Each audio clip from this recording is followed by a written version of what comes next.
signal to be made by producing in China that I think those jobs aren't going to be secured over the long run. Some sobering thoughts from Shanghai. But Rover desperately needs this deal to survive. The company only sold 145,000 cars last year, which was a drop on the year before.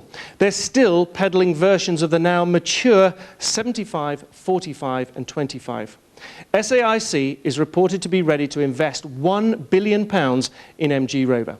That's the kind of money needed to turn the Longbridge company's latest concept car into reality. It's a big prize.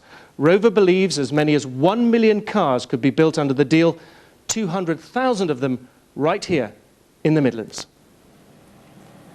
Well, let's flesh out the details again, just a wee bit more with John. John, what exactly will Rover get out of this deal? The two parties get a lot out of the deal. If I talk to what Shanghai get, first of all, they get our brands, they get our intellectual property. They get access to our worldwide distribution network, which is very substantial still. I think more importantly for them, they get the flexibility for the future to develop their own strategy with decisions made within their business rather than having to perhaps rely upon a licensee partner to approve those decisions. What we get out of the deal is a very active new product program. New models? Yeah, a very active new product program. The joint venture will be established with engineering staff from ours, but also from Shanghai Auto, to develop new models at a pace that previously we couldn't have expected to do ourselves. So, I mean, how realistic is this idea of 200,000 cars being made here at Longbridge, where we've only got 145,000 being sold at the moment? It's very realistic for a number of reasons, not just new products. If you take a look at our product range today, it's very contemporary. There's been a lot of press about us over the past few years. There hasn't been much press about what we've done to re-engineer some of the cars. People talk about the Rover 45 as one of the older cars. In fact, that was re-engineered only a few years ago. It's a very contemporary platform. I think one of the other issues associated with benefits to us is a question of perception. We're not just a company. We're a British institution. We're constantly under the microscope. We're constantly being looked at, mostly in critical terms. We're constantly being questioned in terms of where does our future lie. For 5 years now, that has been the case. This sets a scene that I think people have not seen before. So is this a dawn of a new era as far as you're concerned and the 6,000 workers here? To some extent it is. In many ways it is. It's not just a dawn of a new era in terms of strategy. It's also a dawn of a new era in terms of workload, because there's an awful lot to do to put in place to make this joint venture a success. What changes might the workers here at Longbridge experience? I think one of the things they've already begun to see, they've begun to see a lot of activity between ourselves and Shanghai Auto, visits to this plant, discussions about training, discussions about building the future engineering teams. We already have engineering and purchasing teams working together to establish the new joint venture process. Now, I've also read reports of the possibility of SAIC may want to take a stake in MG Rover, and also, of course, they will have the major shareholder in the new joint venture. It looks as though they will have the upper hand. There's a lot of misleading speculation going on about this agreement. There's misleading speculation about the amounts of money concerned, the shape and nature of the joint venture, and this other one, which is that they would want to actually take a stake or own the business. That's not on the table. That's not part of the deal. The deal, as we have it at present, is that MG Rover in the UK remains a British company. John, thanks very much for the time being. We'll be back with John a little later in the programme. I've been down here all day talking to some other people who'll be affected here, talking to local businesses around here, also talking to the people who sell the cars, the dealers, and more importantly, the people who make the cars. I caught up with the 7 a.m. shift this morning. We need jobs. And, I mean, if this place goes, what's going to happen, you know? We ain't here to be decimated, isn't it? At the end of the day, it's up to the Chinese government. They might not allow it, so there's nothing concrete at all. Anything that keeps us out and keeps us in jobs is great for us, yeah. How important is the factory to you?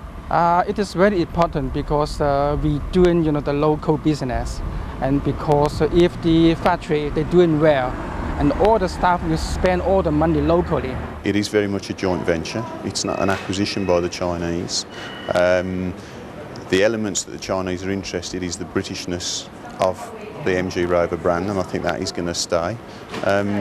and I think in the cold light of day, it's what the company needs. Well, a general thumbs up for the deal then. We'll be back at Longbridge in a moment, but first Robin Powell reflects on the changes MG Rover has seen in its 99-year history. Surely not even a businessman as visionary as Herbert Austin can ever have dreamt that the company he founded in 1905 would one day be run from Shanghai. But since Austin Motors merged with rivals Morris in 1952 to form the British Motor Corporation, it's seen more than its fair share of change. Those were the boom years. By 1965, almost half the cars sold in the UK were BMC models. But a combination of weak management, lack of investment and strikes took their toll, and BMC sought salvation in another massive merger, linking up with Jaguar Rover Triumph and Leyland Trucks to form the British Leyland Motor Corporation. Now the company was too big, its market share plummeted, and in 1974 it went bust and had to be bailed out by the Labour government. Michael Edwards, the man the government chose to spearhead Leyland's fight back, at least managed to tame the unions, sacking the company's most powerful shop steward, Derek Robinson. But the company continued to struggle, and Mrs Thatcher's Conservative government began to lose patience. When he became chairman in 1986, Sir Graham Day renamed Leyland the Rover Group and paved the way for privatisation. British Aerospace bought the company in 1988 and sold it in 1994 to BMW. 5 years later, BMW announced plans to sell Rover to Alchemy, the venture capitalists. It was when that deal collapsed that John Towers and his Phoenix consortium stepped in. Since then, Phoenix has negotiated with several foreign car makers about a possible partnership, including the Malaysian firm Proton. So as the company enters its centenary year, is this Chinese deal really such a surprise? After all, it's only doing what it's always done when the going gets tough, seeking a partner to give it more clout. And most are agreed, unions included.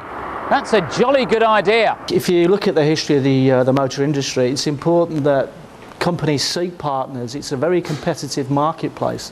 And if you go back to the 1980s, the last joint venture that Rover were involved with was with Honda, which was extremely successful and lasted some 10 years. Joint ventures are the way forward in the car industry, so it's very good news for MG Rover.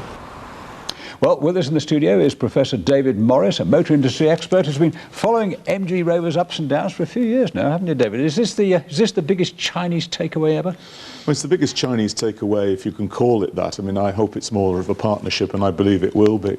But it's certainly the biggest example that we know of a Chinese company getting involved, as it were, in reverse, going from China out into a foreign company rather than a foreign company setting up a joint venture in China, as was the case with Volkswagen and Shanghai Automotive. So you feel they've sought the deal, have they? Well, I think ever since the Brilliance deal collapsed, I think inevitably Rover has been, I think, a good target for other Chinese companies. And I have to say, I think most of us would have hoped that the deal could have been done with Shanghai rather than with Brilliance. What do you think makes Rover attractive to the Chinese?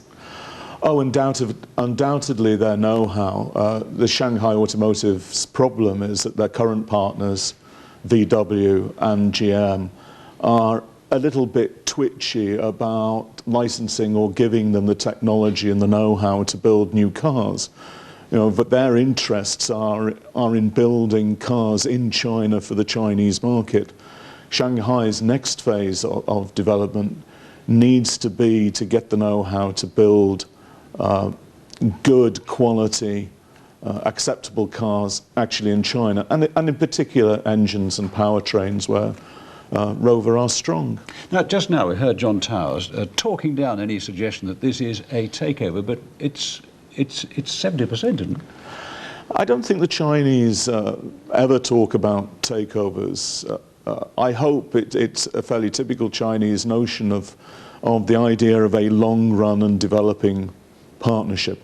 If it's simply a takeover, then I don't think it's going to work from their point of view in a joint growth between Rover and Shanghai Automotive. David Morris, thanks for joining us. Let's now take another visit to Longbridge and join Mark. Yeah, thanks, Bob. John, well, David seemed fairly upbeat about it there. Anything there you either agreed or disagreed with about what he said? Well, I'd like to amplify perhaps his point about the way that the new business process will work. We've already said it's not a takeover. Equally, let's be clear that the Chinese company will have a majority shareholding by Shanghai Automotive. In our history, in our experience of working with people, remember we've worked with a very important Japanese company, Honda. It's not so much a question of balance of power, it's much more a question of business logic. And if both of us are in this business to actually make that company a success, then you do tend to find that you reach the same decisions, even though somebody might have a bigger shareholding than yourself. Well, it seems like everyone's on your side this evening, John. Best of luck. I've never known this before. Thank you very much for joining us. Bob and Lou, back to you for the time being. Thanks very much, Mark. Right, some other news now. An inquest has heard that gallons of hydraulic oil was spilled on a road just before 2 teenagers died there in a car crash. Yes, their families want to know why the oil wasn't cleared up, even though Warwickshire Police had been told how dangerous it was. Tom Parminter reports. Come on, Stratford! This is